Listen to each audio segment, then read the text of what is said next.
Thank you very much. It's a pleasure to be here with you. Can everyone hear me? Okay.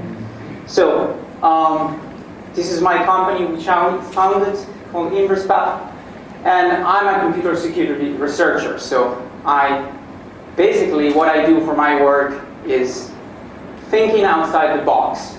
And this is what I'm going to talk to you about. This is the idea which I think is really, really worth spreading because it's part of my daily life, it's part of my job. It excites me a lot in everything I do.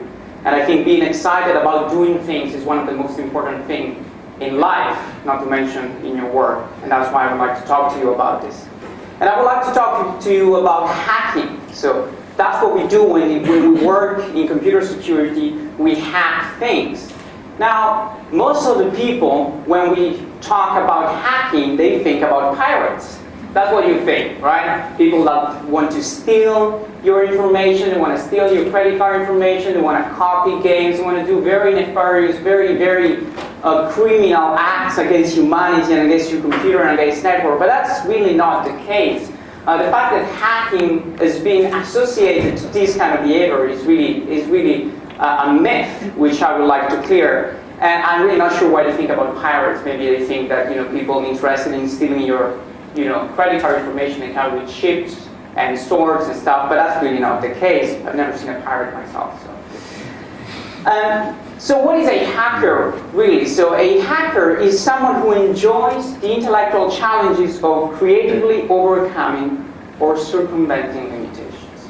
So to hack means to cut something, to tear it apart, to break it in pieces, but not because we want to destroy something, not because we want to do an act of destruction, but because we want to learn about the things we're studying. It's some creative destruction that we do.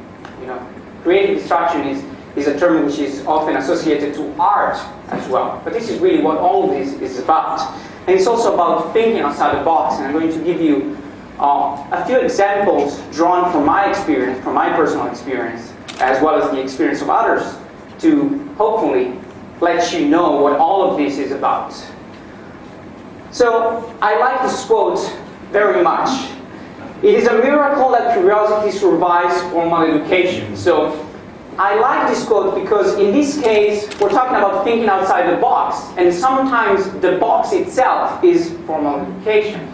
I saw a video yesterday, and there was a scientist saying that every one of us is born as a scientist. All of us are born as a scientist, and then suddenly education comes and narrows down completely that kind of feeling that we have, which is, and I think that summarizes perfectly what thinking outside the box is. It's overcoming the limitations that are put on ourselves by other people and by the formal education that we get. And the reason why security research in computer is so successful is because we learn from the start to think outside of those limits and do things that other people have never thought of. And that's why we can make things to behave in ways that are really not anticipated by all of us. And just to give you an example of the history of hacking, we don't have to go that far. This is Marian Rejewski. He's a Polish guy. And he was, for me, one of the first true hacker because what he did, he broke an encryption machine which was used in World War II to exchange secret messages between German troops.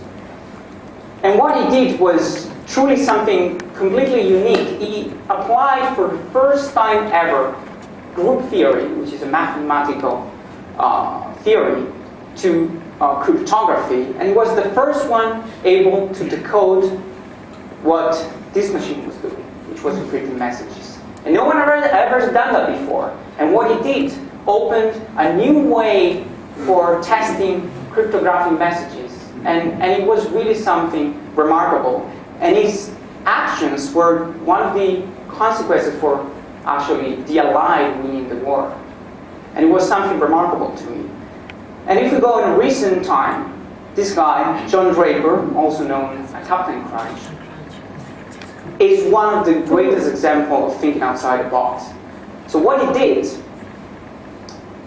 in his time, we're talking about the 60s here, he found out that by using a tone of 2600 hertz on a normal telephone, if you just play a tone with the right frequency, you would get access to the entire phone network of the entire world. And you can do international phone calls for free, which is quite a nice trick.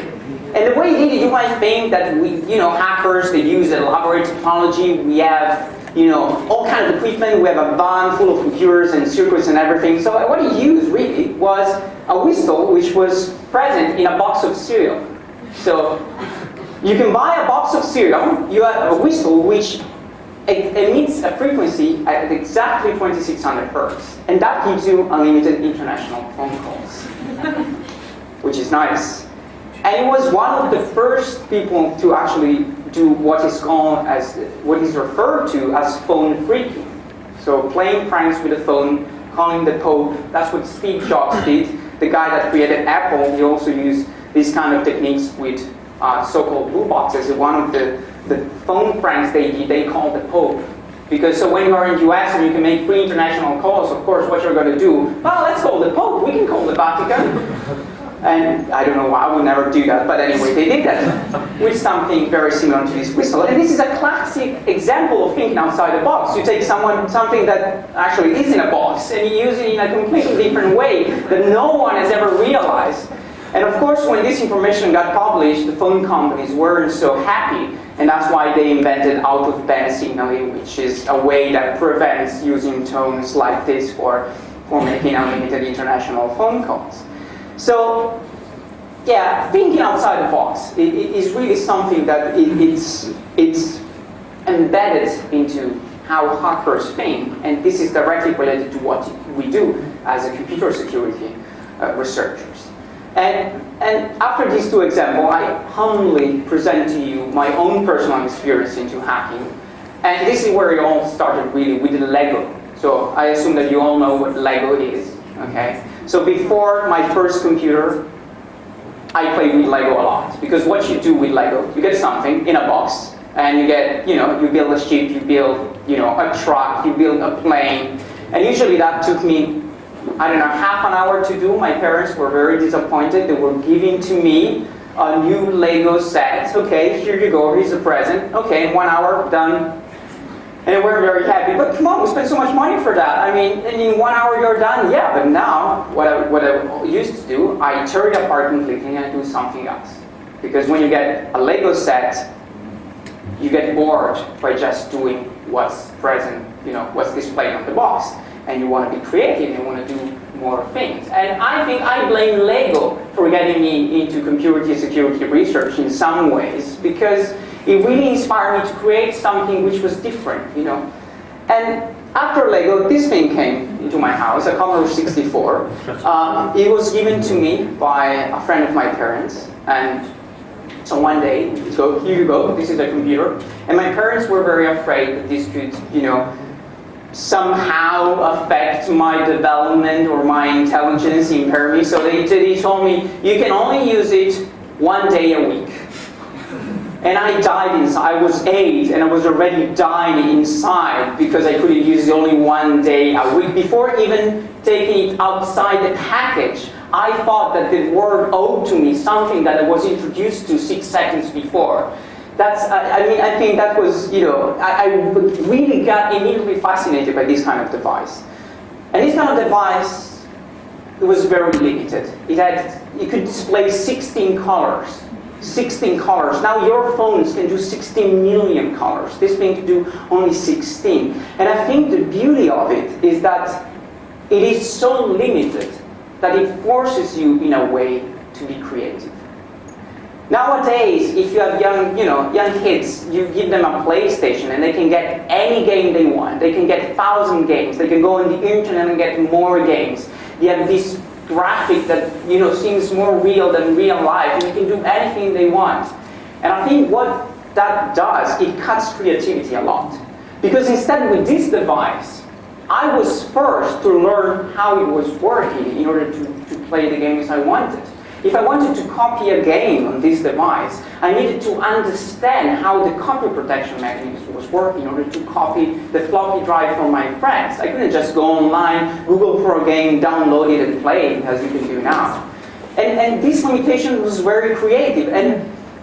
And one of the first hacks I did was changing the memory of a running game to get infinite energy. That's one of my first hacks. You know, oh well, this game is so hard that I really want to get it through. So let's see if I can do something and make it work in a different way. And when I got to that point, I saw that the game actually didn't interest me anymore, because I found that the process of doing the actual hack itself was far more fascinating than playing the game itself. And from there, I started learning about programming and about how to use this, device in all possible ways, playing music, doing all kinds of programs. And I think this was very important. And I think one of the reasons we don't see old school hackers anymore is because they don't get these kind of devices when they're young. They get computers that are, a billion times more powerful than this. I mean, even my watch probably, well, not this one, my digital watch is probably, 20 times more powerful than this device. And from there, just to give you an example how to think outside the box, everything went downhill from there. This is a power glove. It's a device that you use for playing on Nintendo. And what I wanted to do, well, I don't want to use this device on the Nintendo. I want to use it on a PC. And so, with the help of a friend, we built an electronic component that would actually interface this glove and allow us to do virtual reality on our PC. Of course, it was a very, very crappy device. But this gives you an example of the hacking mentality. You use things in a way that they're not supposed to be used. This power glove was only supposed to be used on a Nintendo video game system. It was never designed for a PC.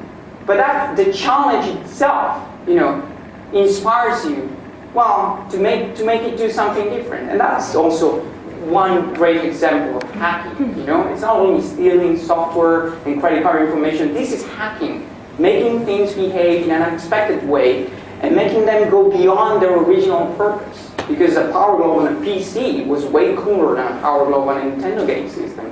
You could do more. You could do all kinds of programs. And then this thing came, which is a modem. And that was a very big thing, because you go from a world where you're confined to the memory of your PC and to what you have there and to the program that friends give to you, and you have a massive amount of information pouring down your telephone, which your parents are paying for, which is nice. They weren't so happy when the first telephone bills came in. But at the time I was very young. I didn't realize that staying 5 hours on a local call, was too expensive at the time. And this was, the version of the internet that I was seeing at the time. It was actually a bulletin board system. You would dial a phone number, and that phone number would give you information to messages, to all kinds of software. And that world was so fascinating to me. I really had to know everything that was going on. It wasn't just about just going on a website and, like Facebook and interacting with your friends or whatever. It was really, I had this desire of knowing everything that was going on. Okay, I'm seeing this page. Why am I seeing this page? What's going down the wire? What's the protocol of the exchange? Oh, there's a password. He's asking me for a password. Can I put something else? Can I break it? Can I, use other people's credentials? Can I steal some games that I cannot see there? I mean, the net opens up a whole amount of information. And even if this was just dialing one phone number and seeing what was local in that specific computer I was dialing to, it was still, the word to me. And from there it progressed to, the internet and what we have, now. And then, of course, I started to apply my inspiration for hacking things and into an actual job. I thought, well, I could be paid for doing this. I could help other companies by breaking into their systems. And this is all where it started. And what we do as a company and what I do in my work as a computer security researcher, we break things to make them more secure. So we're asked by banks, institutions to break into their network, legally, of course, with authorization, and to advise them how to fix their problems. And the reason why we need to break into their network before is because the best kind of defense is offense. If you don't know how to break into something, you don't know how to protect it. It's that simple. And in order to break into something, you gotta make the network, the software, the hardware that you're targeting behave in an unexpected way. You gotta make it behave in a way that the original designer has never thought of. And that's why thinking outside the box is so important, and it is essential for this kind of work. Because if you don't do that, you will only be able to do things that are expected. And if things are expected, then there's no security break in there. And this applies to pretty much everything. It applies to networks, it applies to software, it applies to hardware, it applies to people. And I want to give you a few examples of this. And I want to give you unconventional examples, because I think this is very important to me to show you how this kind of thinking can be applied to pretty much everything. And so I mentioned people. When you want to break into a computer, there are several ways for doing that. And sometimes, sadly most of the times, one of the perfect ways for doing it is to break the people that actually operate the computer. Why spending 6 hours trying to penetrate a network and get a password when you can just call the secretary, pretend that you're someone from the company, and ask for the password gently? You know, that works surprisingly most of the times, and that's called social engineering.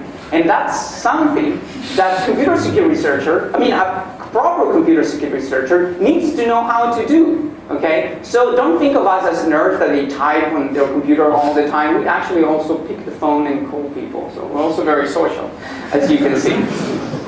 And this is a great example of thinking outside the box. The one guy started doing this in the 80s, and he was one of the first hackers to do it. It was Kevin Mitnick, and actually really got in jail because he did a few very bad things. But anyway, and he really introduced the word to social engineering, and everyone thought, oh well, that's a really good idea. I mean, you know, that really works, surprisingly. And I think this is a great example.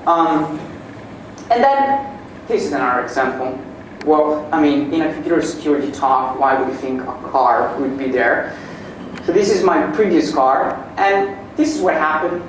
The first day I got my car, of course, what would you do? Well, you would drive as fast as you can, because you're happy you got your new car, but that's not what I thought. What I thought, I turned the car on, and I saw my pretty navigation system on the car, and I saw that it was getting messages like, snow is coming, or that road is closed, stuff like that. And my first thought was, oh well, maybe I could play with that.